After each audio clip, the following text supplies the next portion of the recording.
पुण्यातील साखर संकुल इथे तंत्रज्ञानाविषयी असलेल्या एका बैठकीसाठी उपस्थित आहेत। उपमुख्यमंत्री अजित पवार सुद्धा बैठकीसाठी दाखल झालेले आहेत। या बैठकीच्या निमित्ताने पुन्हा एकदा शरद पवार आणि अजित पवार एकाच कार्यक्रमामध्ये दिसणार आहेत।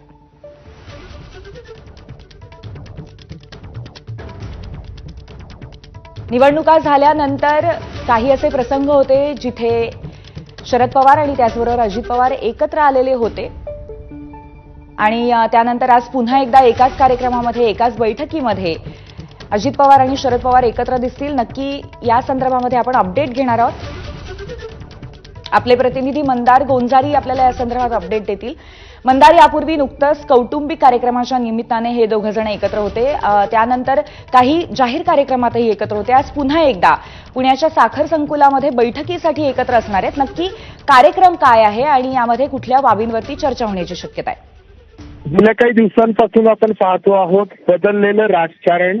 अर्थाने बदललंय की काही दिवसांपूर्वीपर्यंत शरद पवारांसोबत एकत्र जाहीर कार्यक्रमांना येणं टाळत होते, मात्र आता हा बदल आपल्याला पाहायला मिळतो आहे। आधी सातारा जिल्ह्यातील रयत शिक्षण संस्थेच्या बैठकीसाठी हे दोन्ही नेते एकत्र होते। त्याआधी पुण्यातील संत इन्स्टिट्यूटच्या बैठकीसाठी एकत्र होते। त्यानंतर कौटुंबिक कार्यक्रमासाठी अजित पवार यांच्या मुलाच्या साखरपुड्यासाठी दोन एकत्र होते आणि आता पुण्यातील साखर संकुलमध्ये जो कार्यक्रम होतो आहे त्याच ठिकाणी देखील हे दोन्ही इथे एकत्र आहेत। खरं तर यातील बहुतांश कार्यक्रम जे आहेत ते बैठकांच्या स्वरूपाचे आहेत, मात्र हे बदललेले राजकारण आपल्याला पाहायला मिळतं।